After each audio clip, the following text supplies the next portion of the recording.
I've been living on for the past year and a half, because we've had a lot of work to get done. There's a lot more people than I thought would be here. This is very nice. It's good to see you all again. I love coming to Quincy. The drive is always really pretty. I even like seeing Chip back there. And I love how everyone immediately looked like, we know him, we know who that guy is. Now, you guys have done a really, really good job here, and just thank you so much for everything that you've been doing. And I know that and oftentimes it's tireless work that goes underappreciated. It always seems as though you have 20% of the people doing work for 80%, and we know how that is, but it's so important what you're doing, and it really is. My husband and I have had this conversation before so often. When I'm talking to people like Andrew Breitbart, or when I'm talking to people like Steve, or Chip, or Mike Flynn, or anybody, I always feel as though I'm speaking to the next generation of founding fathers, for the lack of anything better to analogize it to. I feel like I'm talking to like the John Adams and the Thomas Jeffersons and all of that of our time. It's really cool. Before I get started, I just want to say that the last time I think so much attention and so many eyes were on Quincy, I know you guys have had so many wonderful events, but I think it was the stormtroopers.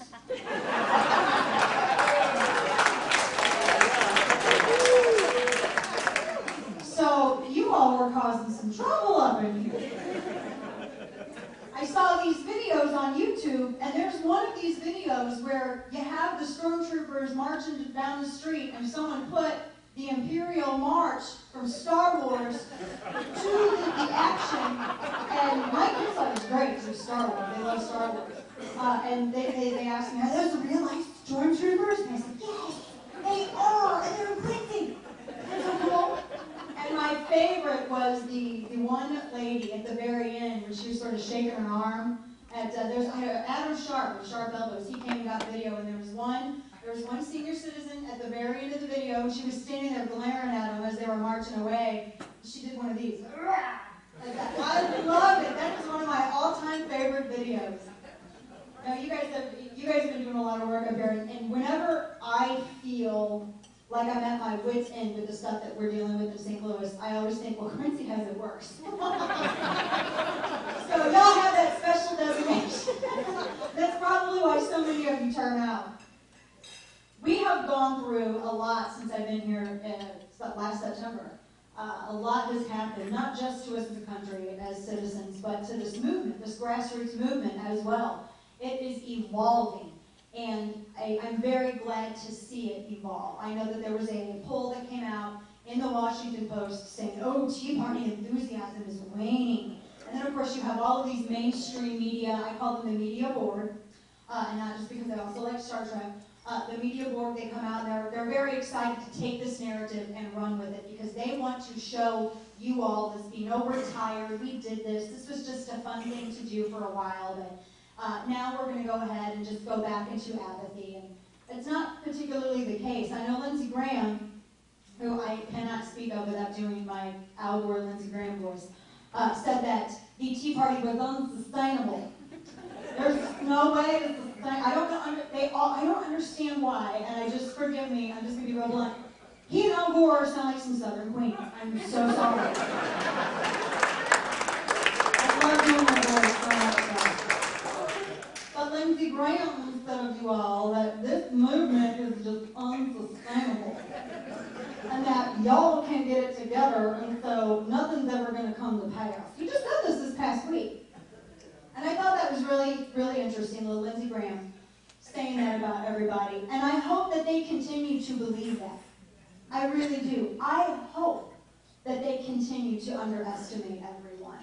I hope that they continue to think that, oh, well, there's not as many people at the rallies. So I really hope that they think that, because do you know why?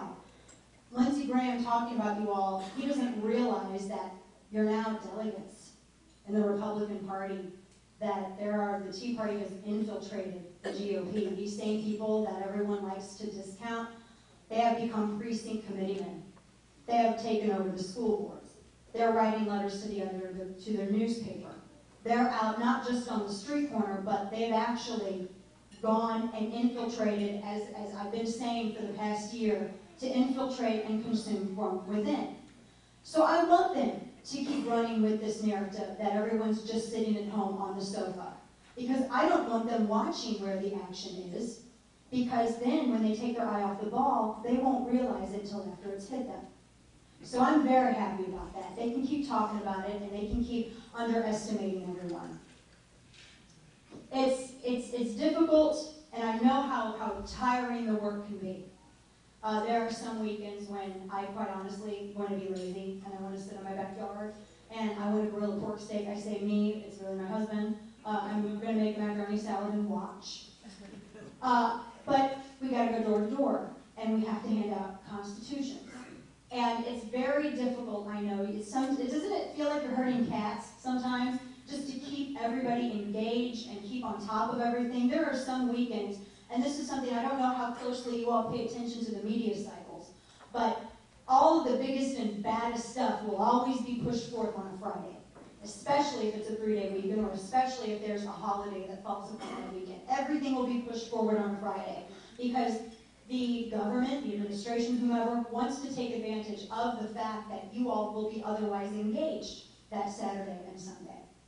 And so I know sometimes it feels as though you're trying to pay attention to so many things at once. We have cap and trade getting it together. We have the Cybersecurity Act, the Financial Reform Bill, and then plus now all the taxes, some of the taxes now kicking in for the health control law this September. It's so very difficult to keep track of everything and keep everyone informed.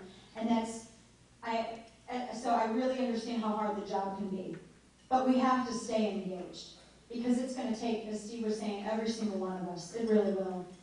There are a lot of battles that we've got a lot of feathers under our cap, but there are a lot of battles still yet to fight. And I always pay attention to polling data, and because I'm a nerd, I have no life. So except for my family, I always pay attention to polling data, and I was seeing recently how the health control law that everyone was so unbelievably against, even independents, who are, I believe, going to help bring victory in 2012, and I hope in 2010.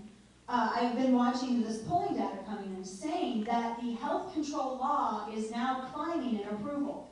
There were several different polls that said this. There was a Zogby poll, there was a Clinipac poll, which all said that, well, more and more people are starting to view this health control law favorably. And it's interesting, the left is interpreting this as well. Because we're seeing how good it is. We knew we had to pass it before you could see what was in it. Anyway, look how it's working. Well, that's just the rule of recency that's in effect here, because it's not at the forefront of everyone's minds. This government is attempting to squelch information and squelch the ability to become an informed electorate with complexity. Let's see how much stuff, I mean, you know how it is. When you have too many things going on at once, you're bound to drop a couple balls here and there. They're hoping to capitalize on that.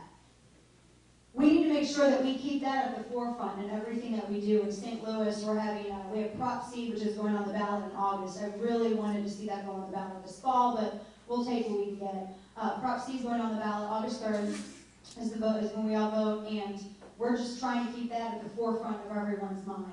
And trying to realize that as this stuff hits in September, because people will realize that they're still against it, but as this stuff hits in September, we need to keep reminding people, look, this is the thing that really brought a lot of us together. This is why so many people were in the Capitol protesting against this law. We need to keep that at the forefront, and plus we need to watch out for cabinet attacks. I mean, there's so many, you all know where I am with this.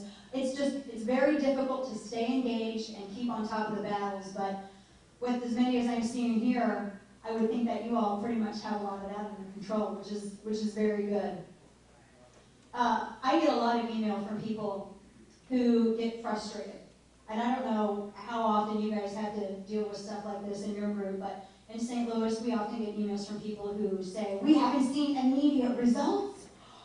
We still see people like Claire McCaskill, they don't agree with us. Of course they don't.